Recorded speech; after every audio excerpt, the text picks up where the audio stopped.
Hi, I'm Mara Webster with In Creative Company, and thank you so much for joining us for one of our talks today. I'm so excited to be talking to Weruche Opia all about I May Destroy You. And I wanted to start by talking about your audition because you actually had three auditions, and it wasn't until the third one that you auditioned alongside Michaela. And you also didn't have the full scripts at that point either, it was just the sides. But I was really interested in the growing sense that you got of who Terry was as a character and maybe some of the small ways in which you started to evolve her throughout the audition process. Well, because I didn't know too much about Terry, pre being given the script, which is pre-offer, I was just kind of going in each time like, okay, let's just try whatever I feel. And I mean, Terry on paper is very much kind of Terry what we see, but with more nuance. So Terry's a young Black actress in London trying to make it and navigating life with her friends, which was like, obviously it's just the basis of her. But as that was all I had at that time. That was kind of what I went off on the first audition. I was kind of like, okay, let's see how this goes. Second audition, I was like, oh, okay, cool, we're here again. And I think it was like over a period of like 2 months or something like that. So it was kind of like I was doing other stuff in between. So every time I got another call, I was like, oh, this is still here. Cool. So it wasn't till like the third audition and when I actually finally got to do one of the scenes with Michaela, did I get even more of a feeling of Terry. But even still, I didn't understand her until post script. And it was actually the first, we didn't have any rehearsals beforehand. We had one meeting where we were in a room in the production company premises for like a few hours and we just chatted. And I asked Michaela every question that I had about it. Because I, at first, I didn't like Terry at all. Because when I read the script, I was like, girls, you know, when girls go out together or friends go out together, you never leave anyone behind. So I was always like, she's not a great friend. But I remember that having a conversation with Michaela in that one rehearsal time where we got to actually dig into the characters. And, you know, it's such an honor to have the writer with you all the time because ultimately it's her vision that's we're all bringing to life. So it was wonderful to be able to sit there and ask her questions and ask her more about Terry. But in the same sense, Michaela actually gave me a lot of room. Do you know what I mean? She would answer specific questions, but didn't have that much specificity about Terry, apart from, you know, the general stuff, which I guess I brought nuance to. But I guess, yeah, when I didn't like her at first, but I remember speaking to Michaela about it, going like, how are we supposed to get people to like her? Is she supposed to be a likable character? Michaela's like, yeah, like, it's the humanity of it, you know? She's ultimately got a good heart. Sometimes stuff happens that you don't plan for, but she was like, the humanity of the characters has to be there. And in order for me to find Terry's humanity, I had to sympathize with her and understand where she was coming from. And then that allowed me to fully, you know, actually embrace her and understand her and be able to think like her, I guess. If that is the answer to your question. That absolutely is the answer to the question, and I appreciate it. And I'm very interested in that conversation and how that really pivoted the concept of who you thought she was at the beginning of it.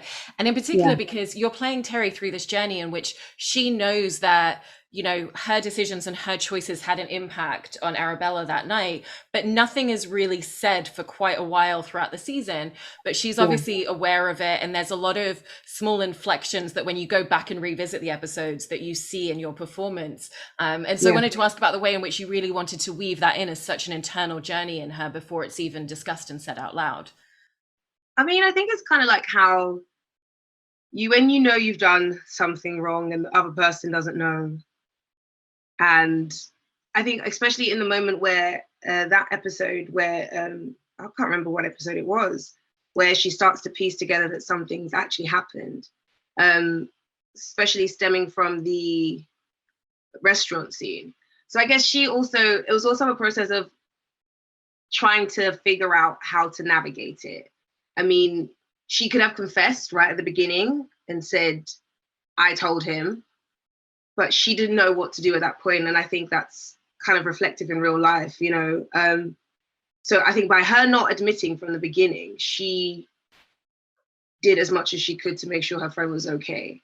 I mean, I definitely think that a lot of the stuff that she was doing was kind of overcompensating, you know, the going to therapy, sending us therapy, doing, you know, the painting and all sorts. We can see like the guilt riddling her, but her trying to make it right by being this even more incredible friend and being the most attentive person. And we see when she gets her flight to Italy, Terry knows that this is not the right thing to do, but she's bound by her guilt and also by her desperation to make things right and to make sure her friend is okay, that she just has to do what her friend wants. So it was quite interesting to play that, because there's a lot of underlying emotions going on. There's the guilt, there's the actual love going on, there's the fear of any moment, you know, Arabella deciding, which she was within her rights to decide that she didn't want to be friends with her anymore.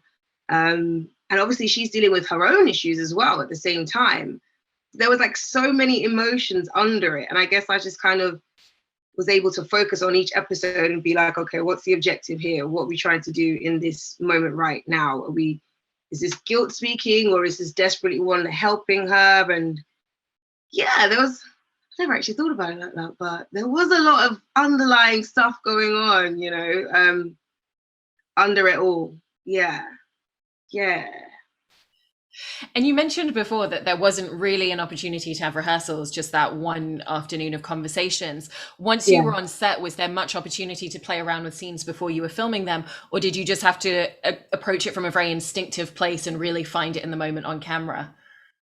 I think if we had requested to rehearse, it would have been accepted, it would have been fine. But we all just kind of instinctively went every time. And it worked. I mean, sometimes I like to rehearse, sometimes I don't. But I mean, for me, mostly, I just like to run the lines, at least, so we have a gist of what's happening. For me, it's the blocking and the words that need the rehearsal. Everything else just kind of, I'm a very instinctive actor as well. I just let it flow. So I was very appreciative that we would, you know, just walk in the room, run the lines, do the blocking, and it just always kind of like instinctively came out, and it worked probably 97.5% of the time. And I've heard you mention that for you, part of your character development process, and in particular with Terry, is character's hair. And with Terry, that really helped you to tap into a lot of her exuberance and her self-confidence that she has. And so I was interested in the way in which that helped you to develop her, alongside as well, you know, aspects like the costumes, the makeup, you know, even just like the jewelry that she wears, where it's like, okay, she's wearing a multitude of rings and she likes to express herself through that form as well, because they all really tie into this presentation of who she is charismatically. Yeah.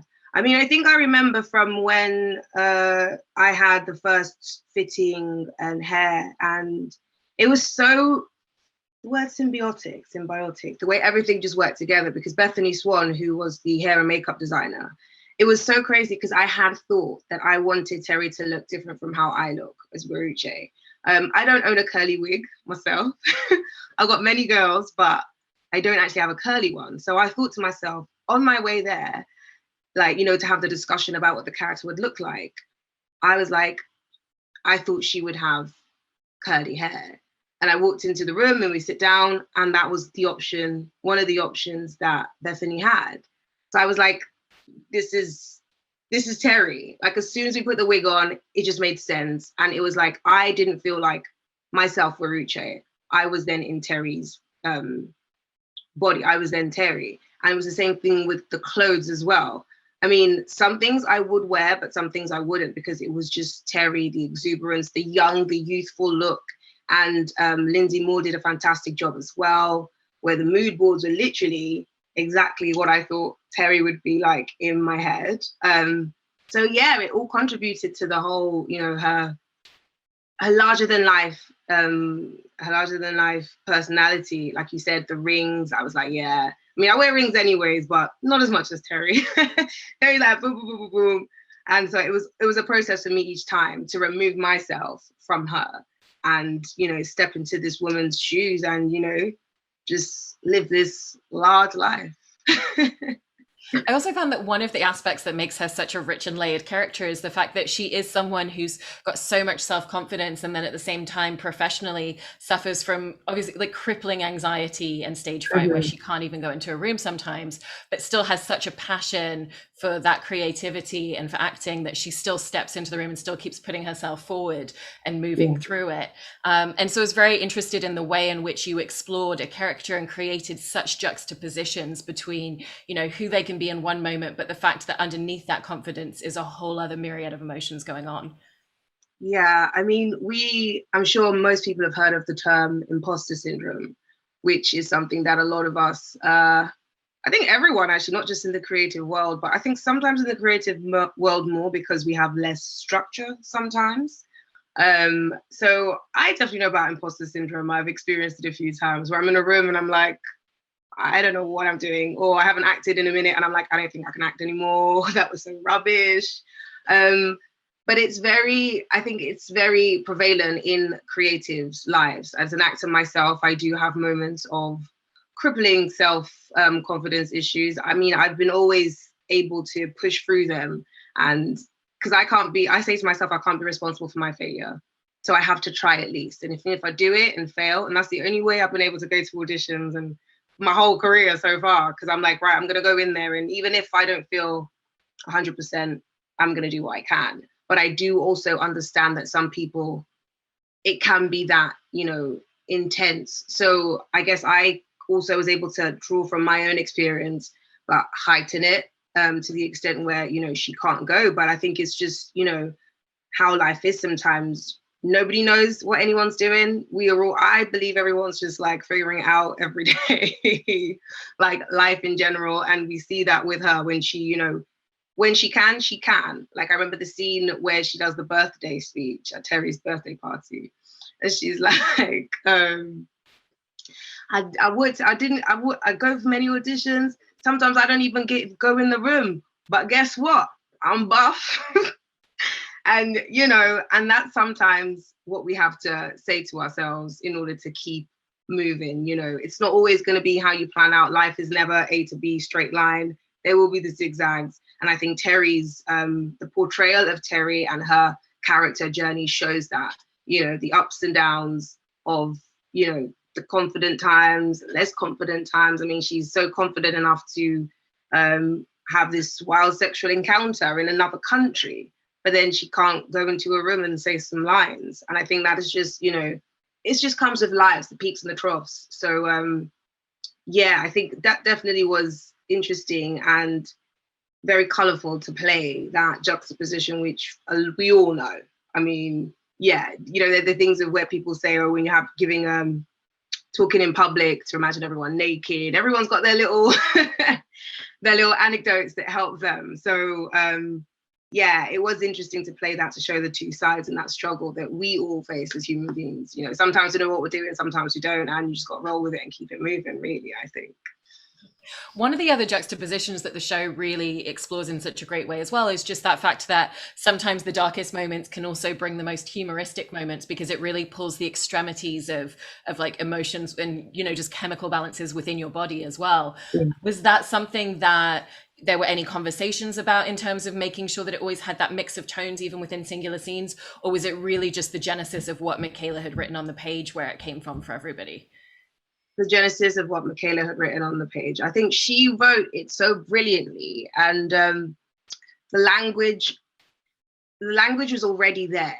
Do you know what I mean? It was like all on the page, and we literally just breathed life into it because she wrote it so effortlessly. And even then, the moments where she didn't feel it would work anymore, again, an advantage of having the writer on board at all times.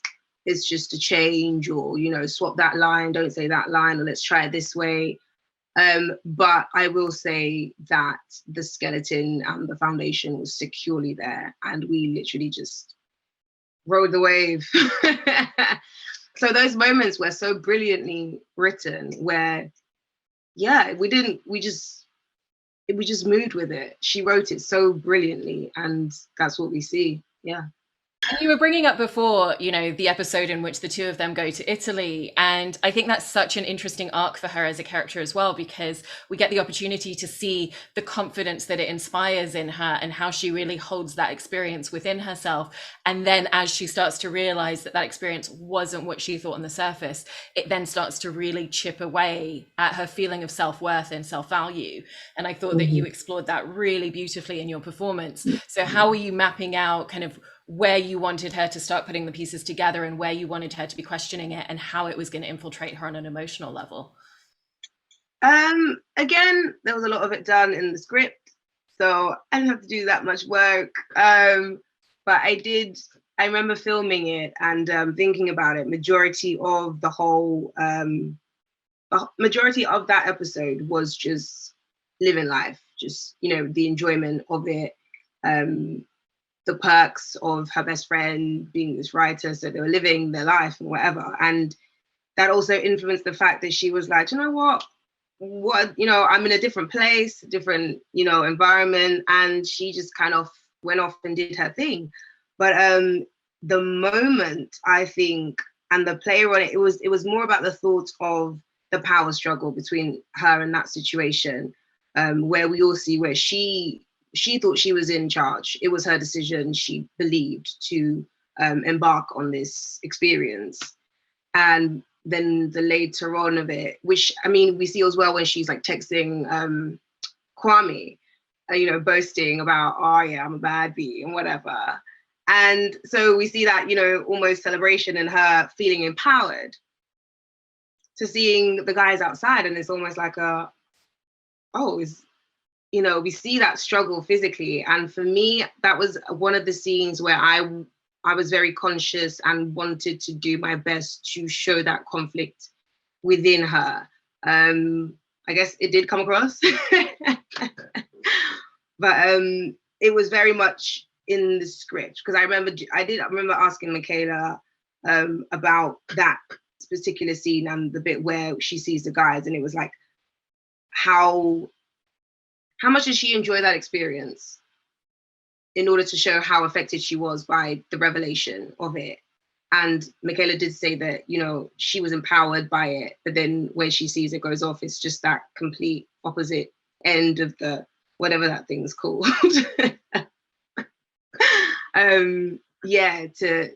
But we see it going back and forth as well, but there's still so much going on. But then we don't hear her talk about it again until the end of the series, where she then, had counted that as a number in her book as something she ticked off before. And we saw it as well when she goes for the audition.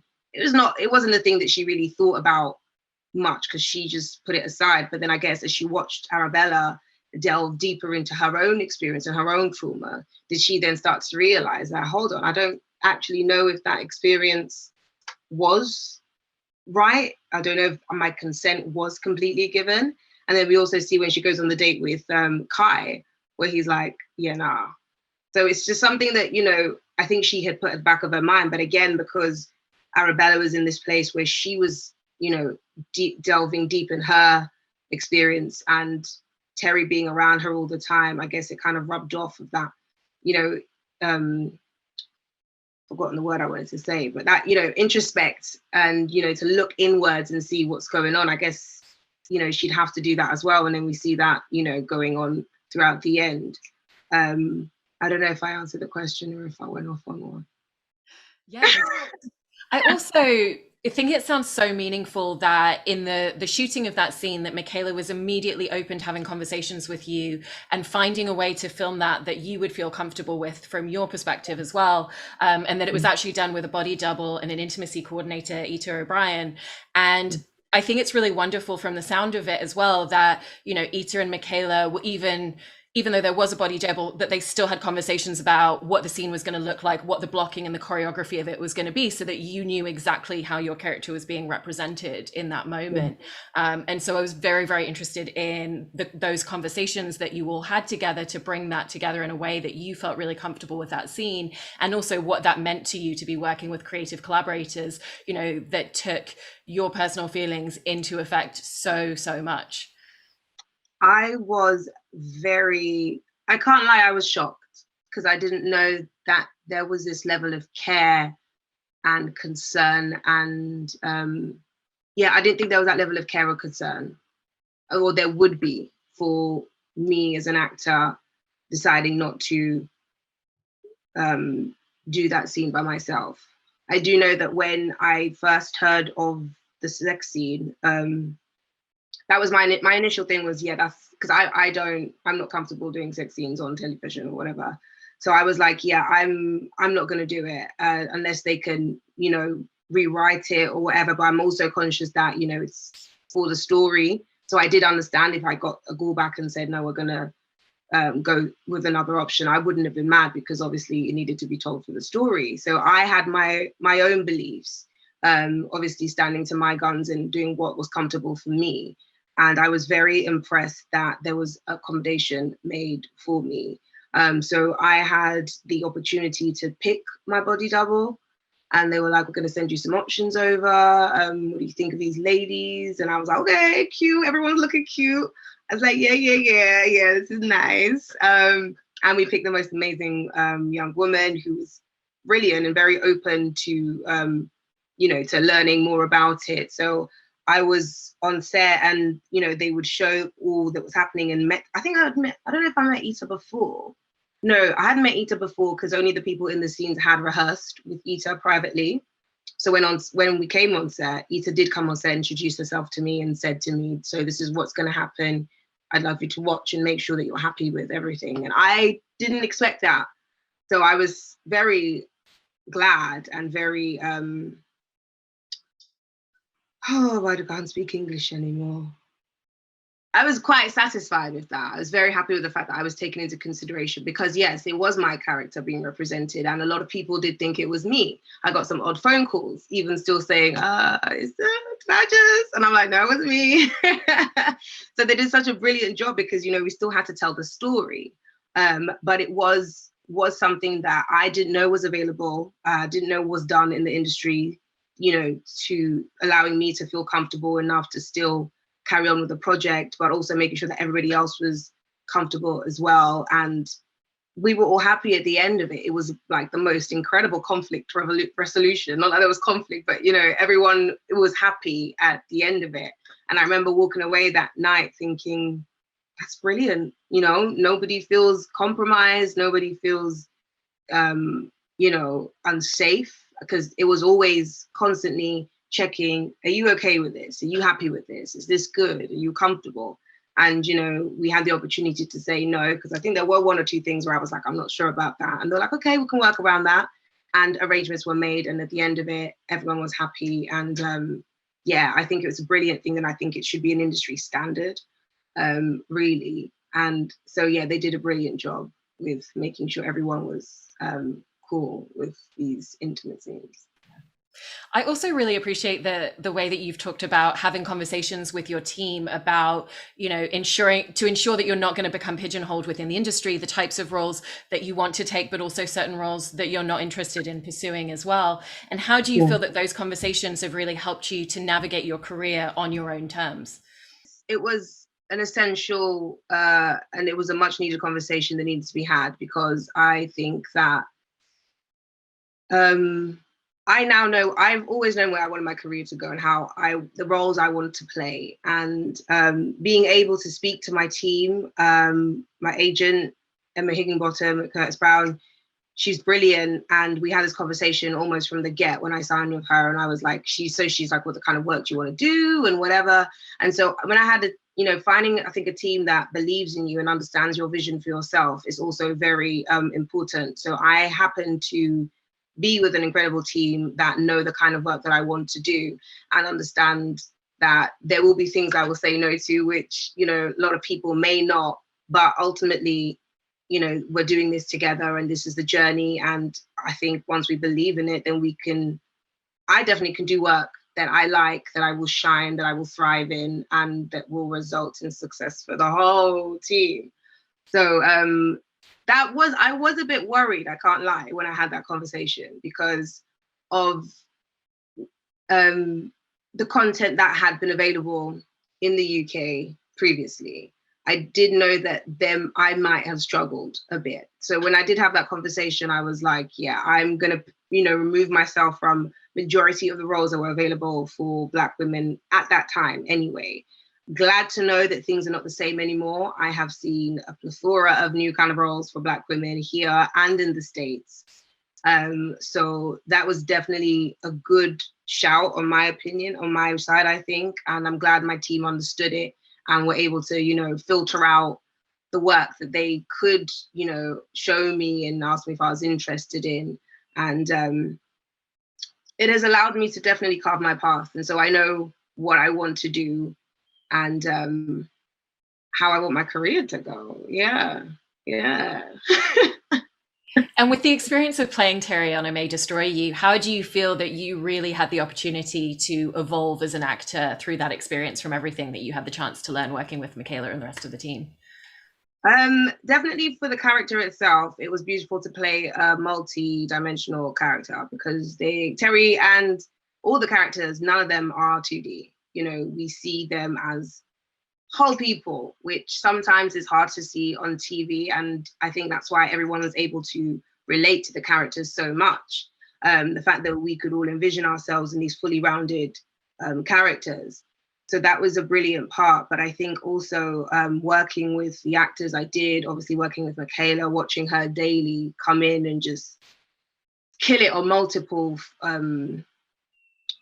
levels each day, as co-director, as writer, as starring, as producer. And she was never taking a breath, but her energy never dipped, working with Papa Asiedu, who is this phenomenal actor, and just watching him in every scene thinking, okay, if I'm going to be in a scene with Papa, I gotta take it up. And it was always like I had to push myself and challenge myself, because I did not want to be the weaker character in the scene. So it was almost like, there's a biblical quote that says iron sharpens iron, which means if you're bringing your A game, I'm going to bring my A game, and then we just A game together. And I literally feel like that's what it was like on I May Destroy You, where I had to put my best foot forward every single day, because I was not messing with easy fry. I was messing with some big guys. And so it's definitely taught me a lot. I mean, like I said, watching Michaela, my work ethic, I think, definitely has to increase, because if she's human and a woman, a young Black woman, and can do all these things, I'm kind of like, yeah, I'm going to do more. I need to do more. It can be done.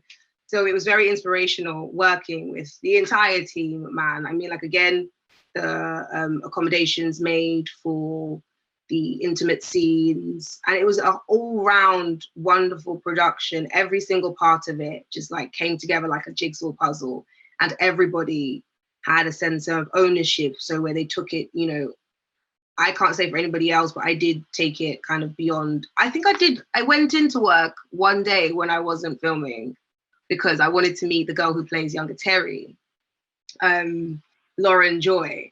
And when I left that day, left the set, I was like, you have been that weird person who's gone to work on their day off. But I guess it's just because I was so involved in it, do you know what I mean? And I felt, some sort of, I wanted to see it. I wanted to be involved. I wanted to understand. And I guess that's kind of what went around. And now I've taken that with me in the future, that I do want to give my 100 in everything that I do, because I want to make good work. I want to make an effect, and I want to be happy as an actor in the work that I do. And so I May Destroy You might have spoiled me for life, but I'm gonna have to deal with it. I think it spoiled all of us as viewers as well, because it is genuinely one of the best TV shows to have come out, not just even in the last year, but the last several years. I appreciate that. It's so phenomenal. Thank you so much, Weruche.